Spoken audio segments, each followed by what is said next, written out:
سلام، نام از ما الیاس هستم. امروز ما قدی خانم للیتا از بابت برنامه ملی بیمه معیوبین گپ مگم که در نام NDIS یاد میشه. للیتا از امپارو ادوکیسی است در بریزبن و اینا قدی فرهنگ و کمیونیتی مختلف از بابت سیستم نو گپ مگم و اینا مساجد هستن که برای از ما امروز ترجمانی مونه. Hello, this is Elias. Elias just said that he will be talking to you about National Disability Insurance Scheme, which is also called NDIS. Lalita works for AMPARO Advocacy in Brisbane and works with multicultural communities to help them know about this new system. And I'm Sajida. I will be the interpreter for today. Hello, Elias, and hello, Sajida. خب خانم للیتا در قدم اول شما میتونین که توضیح بدین که معیوبیت چی است؟ Lalita, could you please explain what disability is? A disability can be caused from a range of reasons, including it can be caused from an accident or from trauma or from a disease, or it can be something that a person is born with. خب disability میتونه وجوهات مختلف داشته باشد. میتونه از خاطر مریضی باشه، حادثه باشه یا صدمه ذهنی باشه و در بعضی اوقات میتونه شخص همراه disability یا معیوبیت تولد شده باشه. A disability is usually long-term, lasting for the whole of a person's life. معیوبیت یا disability عموماً دراز مدت می باشه و میتونه در طول عمر یک نفر دوام کنه. So having a disability isn't just having a broken arm that heals or being sick for a couple of months. لحاظا disability یا معیوبیت یک حالت نیه که مثلا آدم مریض میشه برای یک 2 ماه پس جور میشه یا استخوان معده یا شکستگی استخوان که پس جور میشه. Types of disability can include physical disability, and that's where a person's ability to function or move is affected. For example, they may not be able to walk or have control of their bladder. اقسام disability یا معیوبیت میتونه شامل معیوبیت جسمی باشه که در اونجا یک نفر معیوبیتش سر حرکات بدن ازو یا شور خوردن ازو تاثیر میکنه، مثلا راگشتو یا کنترل مثانه. Or it can affect a part of the body, for example, not having an arm or a leg. و یا میتونه فقط تاثیرگذار سر یک حصه بدن باشه، مثلا نداشتن پای یا یک بازو. Causes for physical disability, and this can include through an accident or through disease, or someone may be born this way. وجوهات معیوبیت جسمی زیاده. امکان داره یک شخص امو رقم تولد شده باشه یا به خاطر کدام حادثه یا مریضی برایش معیوبیت پیش آمده باشه. There's also sensory disability, for example, if someone is able to see or hear or speak. معیوبیت میتونه حسی باشه، مثلا ناتوانی دیدن، حرف زدن یا شنیدن. It may include intellectual disability, where a person may have more difficulty than others in doing things such as learning new skills or problem solving or concentrating or remembering things. معیوبیت میتونه شامل معیوبیت فکری باشه که در اونجا شخص معیوب از مقایسه بر دیگران برایش مشکله که چیزای نو را، حل مشکلات را و یادداشت کردن را دیرتر یاد میگیره.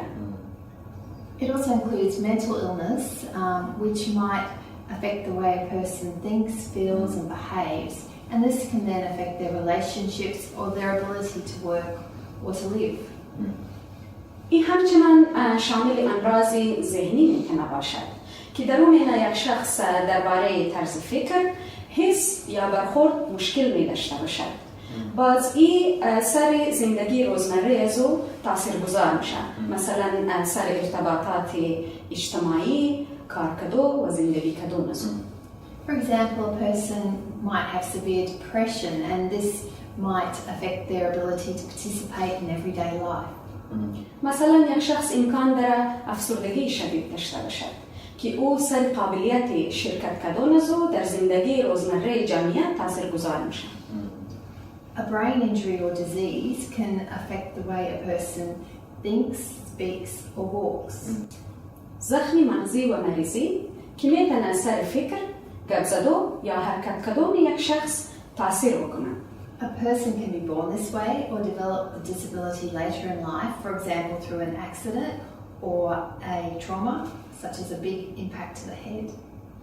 مردم میتونه امو رقم تولد شده باشه یا امکان داره در زندگی آینده معیوبیت برایش پیش بیاید به خاطر یک حادثه یا به خاطر یک ضربه خیلی کلان روی سرش.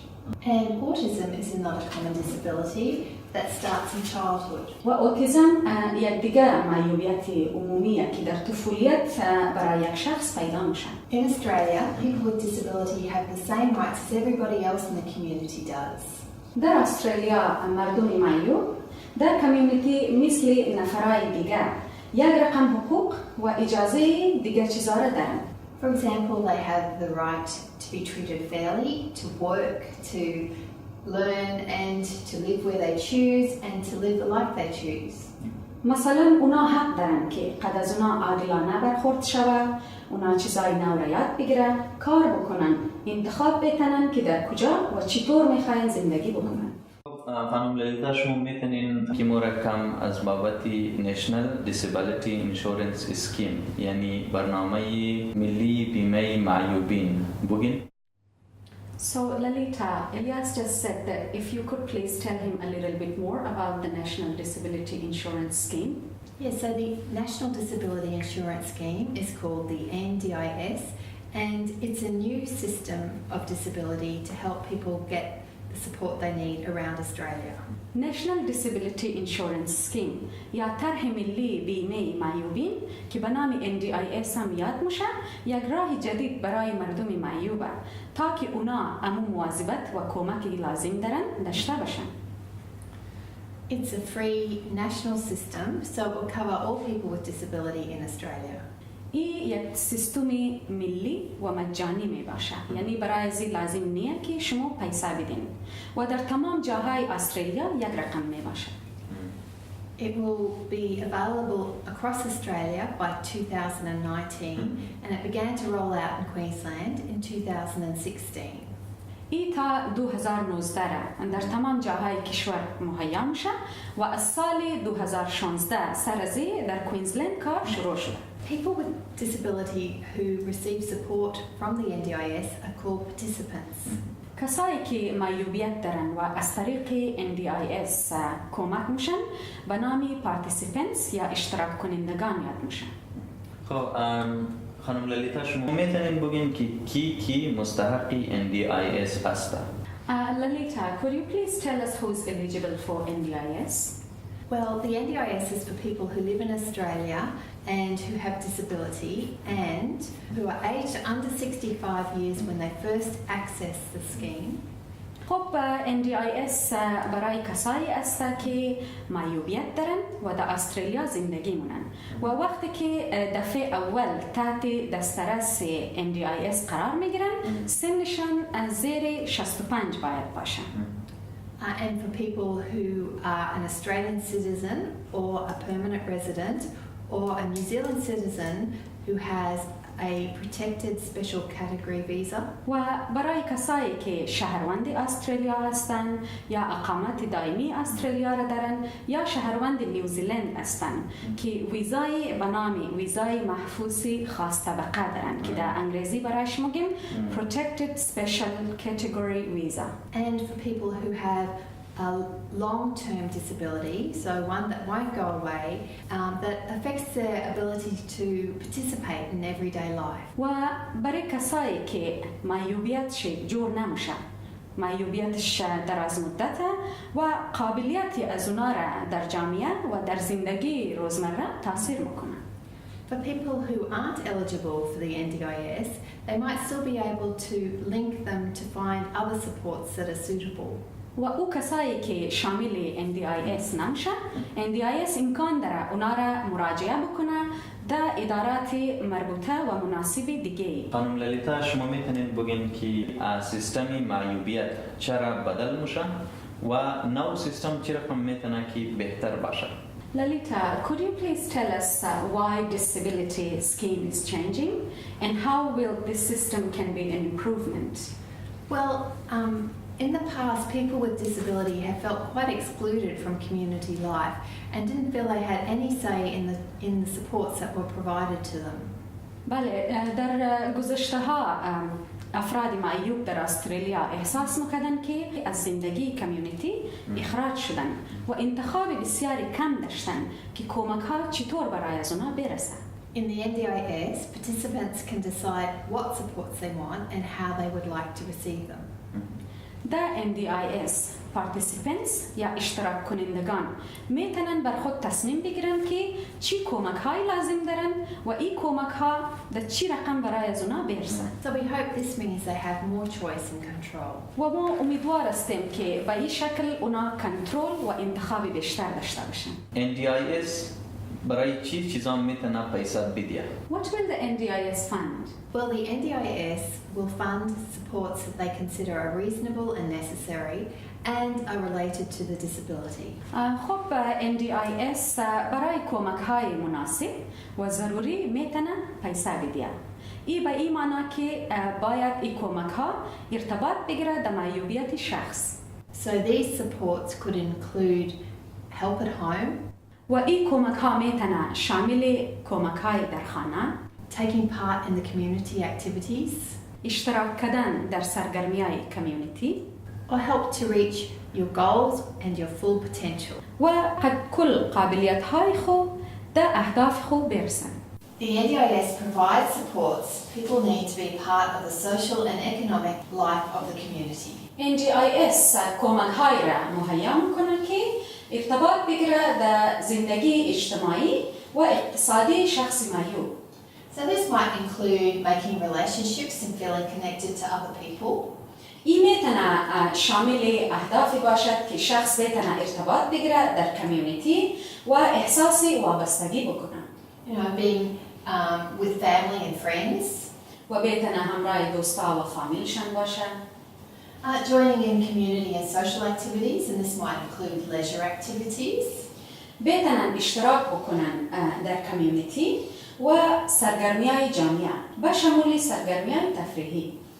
Support to travel to and attend school or university or other sorts of training. کمک داشته باشن تا در مکتب برن، در دانشگاه یا یک رقم ترینینگ های دیگه. General daily living tasks, so that might be things like decision making, paying bills or problem solving. کارهای روزمره دیگر مثلا تصمیم گرفتن، بلا را پرداخت کردن و حل مشکلات و غیره. Communicating and understanding others. همراه دیگران ارتباط گرفتن و دیگران را فهمیدن. Help with mobility, for example, moving around your home and your community. در حرکتشان کمک داشته باشن، مثلا حرکت در بین خانهشان و در کمیونیتیشان. Or getting aids and equipment to help you to do this, like a cane or a wheelchair or a scooter. و وسایلی داشته باشن که در این حرکات اونا را کمک بتنن، مثلا تیاغ، چوکی چرخی یا ویلچر یا سکوتر و غیره. ضرورت‌های نگهداری خودشان، مثلا لباس پوشیدن، حمام کردن و غیره. And other activities at home, for example, meal preparation or help with cleaning your house. و دیگه سرگرمی‌های خانه، مثلا غذا درست کردن یا پاککاری خانه و غیره. And employment support, that might be finding or keeping a job. و در غیر از او کمک برای وظیفه داشتن که این به این معنا میتونه شونه که اونا کمک بکنن تا برای از اونا کار پیدا شود. خب خانم للیتا، شما میتونین بگین که NDIS برای چی چیزا نمیتونه که پیسه بده؟ Lalita, what sorts of things NDIS won't fund? Well, the NDIS won't fund anything that's not related to the disability. خب NDIS برای از اون چیزایی که مربوط به معیوبیت شخص نمیشه نمیتونه پیسه بده. They won't fund day-to-day living expenses, for example, clothing or your rent or your groceries. اونا نمیتونن برای مصارف روزمره پیسه بده، مثلا برای خریدن لباس، کرایه خانه یا سودا خریدن روزمره. And they won't fund anything that should be funded by another department, for example, the health department or the education department or the housing department. و اونا برای از او چیزا هم نمیتونن پیسه بدین که ادارات دیگه مثلا اداره تحصیلی، اداره صحی یا اداره هاوسینگ یا اونایی که خانه میدین در واسطش از اونا پیسه میگیرن. And they won't fund anything that might harm the participant or other people. و اونا برای از او چیزا هم نمیتونن بودجه یا پیسه بدین که ضرر برای شخص باشه، یعنی اشتراک کنندگان یا برای کسای دیگه. برای زوستو که معیوبیت دارن چه رقم کمک‌های مختلف میسر هستن و اگر هستن اونا چیه؟ Are there different sorts of assistance available for kids with disability? If there are, what sorts are they? The NDIS will provide early support for children with disability. NDIS کمک ابتدایی برای اطفال که معیوبیت دارن مهیا میکنن. These early supports might help reduce the long-term effect of the disability on the child and then on their family. و این کمک ابتدایی میتونه یک کم جلوگیری کنه از معیوبیت طفل سر طفل و سر فامیل از اونا. So this might include therapies, for example, physiotherapy or speech therapy or occupational therapy. این میتونه شامل علاجای مختلف باشد. مثلا فیزیوتراپی یعنی ورزش بدنی که شامل حرکات بدن میشه. شخص معیوب را کمک مونه که حرکات بدن چطور میتونه بهترتر شود. و در غیر از او سپیچ تراپی یعنی علاج حرف زدن بهتر که شخصی که حرف زدو برایش مشکله میتونه اون کمک شوه که حرف زدن به خوبی بتونن انجام بدن. و در غیر از او اوکوپیشنال تراپی مربوطی کارای روزمرهشان میشه که مثلا در خانه‌ای که اونا زندگی مونن کارای خیلی اساسی را که انجام میدن دا او همراه از اونا بتونن کمک شون تا اونا کارا براش آسان‌تر شوه.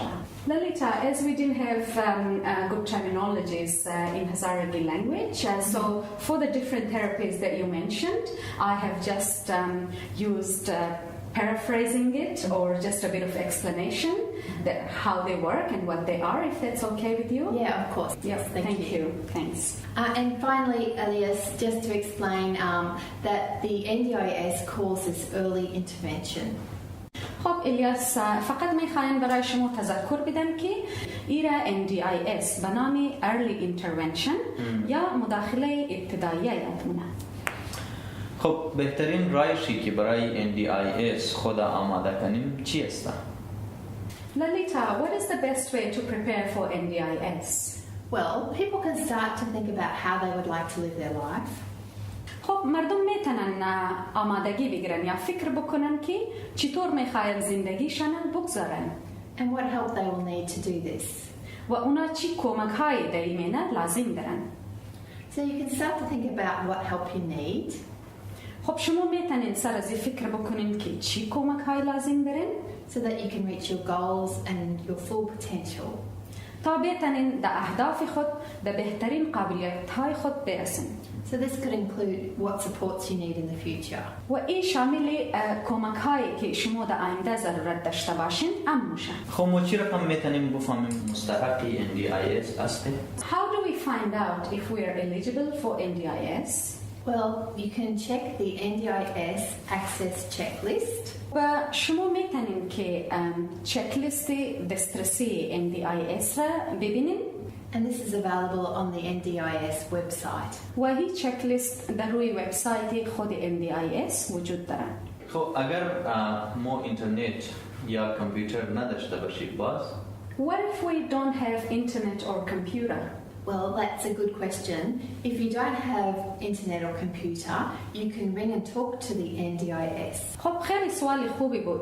آره اگر شما کامپیوتر یا اینترنت نداشته باشین شما میتونین همراه خود NDIS گپ بزنین. The NDIS phone number is 1-800-800-110. شماره تلفن NDIS 1800 800 و 112 است. And if you need to have an interpreter, you can ask for one. و اگر شما ترجمان لازم داشته باشین میتونین که ترجمانم بخواین. Or you can also ring the interpreting service TIS on 131450. و در غیر از او شما میتونین دفتری که خدمات ترجمانی میده به نام تیز را زنگ بزنین و شماره از اونا است 131 450 and ask to be put through to the NDIS. و برای از اونا میتونین بگین که شما را همراه NDIS رخ بکنن. خب خانم للیتا شما میتونین که بگین که ما چه رقم اطلاعات شخصی و اسنادا لازم داریم که آماده باشیم. So what sorts of documents and information do we need in order to get ready? Well, you might be asked to fill out a form or speak to somebody over the phone. خب اونا شمار میتونه بگه که کدام فرمر خانه پوری بکنین یا همراه کسی در تلفن در تماس شوین. And they'll ask you to provide information about your disability, your residency or citizenship, your age and where you live. و اونا میتونن در ارتباط معیوبیت شما از شما معلومات بخواهد، در ارتباط شهروندی یا اقامت شما، سن شما و در کجا زندگی مونین، یعنی آدرس شما میشه. And the sorts of documents you might need to provide could include evidence of your disability, so for example, doctor's reports. خب این اسناد میتونه شامل معلوماتی باشد که معیوبیت شما را اثبات بتونه، مثلا یک راپور از طرف دکتر. And proof of age, residency and where you live. و همچنان ثبوت سن، ثبوت اقامت، یعنی در کجا شما زندگی مونین، آدرس شما. خب خانم للیتا ما کی میتونیم قدی NDIS در تماس شویم؟ So Lalita, when can we contact NDIS? Well, it's a good idea to find out when the NDIS will be coming to your area because it's coming to different parts of Australia and Queensland at different times. خب یک نظر خوب خواهد بود که شما پیدا بکنین یا پشتش باشین که NDIS در منطقه شما چی وقت میآید. به خاطر از اینکه در کوینزلند و در استرالیا NDIS در وقتهای مختلف میآید یا میسر میشن. So if you have computer or internet access, you can check to find out on www.ndis.gov.au. و اگر شما دسترسی به اینترنت و کامپیوتر داشته باشین، شما میتونین که روی خود وبسایت NDIS ببینین که آدرس از اونا است www.ndis.gov.au. And there are other ways you can find out. You could ask your current disability service if you have one. و دیگر راهشی است که شما میتونین امو اداره که فعلا شما را خدمات معیوبیت میده از اونا بپرسین. Or you can ring the NDIS to find out on 1-800-800-110 or through TIS on 131-450 and ask to be put through to the NDIS. در غیر از او میتونین خود NDIS را زنگ بزنین که باز هم شمارش است 1800 800 110 یا دفتر تیز که خدمات ترجمانی میده شمارش است 131 450 و برای از اونا میتونین بگین که شما را همراه NDIS رخ بکنن. خب وقتی که یک دفعه ما عریضه خورا برای NDIS خواهی کردم و اطلاعات خورا هم برای از اونا دادم، باز چی کار میشه؟ So what happens once I have applied for NDIS and sent in all my information? Yeah, well, the NDIS will contact you after they have your information and tell you if they think they can provide support to you. خب وقتی که شما تمام اطلاعات یا معلومات خور برای NDIS رای کردین، اونا همراه شما در تماس میشن و شما میگه که آیا برای شما کمک میتونه یا نه. It's important to think about what supports you'd like before the meeting with the NDIS. و این بسیار مهم است که شما پیش از پیش فکر بکنیم که چی کمک های لازم دارین پیش از اینکه ملاقات داشته باشین همراه NDIS. This is called pre-planning. این به نام برنامه‌ریزی پیش از پیش یا pre-planning یاد میشه. It's a good idea to get help to do this if you're unsure. و این هم یک نظر خوب خواهد بود که شما از کسی دیگر کمک بگیرین اگر خودون شما خبر ندارین. And you can ask the NDIS where to get this help in your area if you're not quite sure. و اگر شما خودشون خبر نداشتین شما میتونین از خود NDIS کمک بگیرین که این رقم کمک در منطقه شما در کجا میسر هستن. Then the NDIS will meet with you or have a conversation over the phone. و بعد NDIS همراه شما ملاقات منه یا در تلفن همراهشون گپ میزنن. You can have a meeting at your home if that's easier for you, and you can also have an interpreter for this meeting.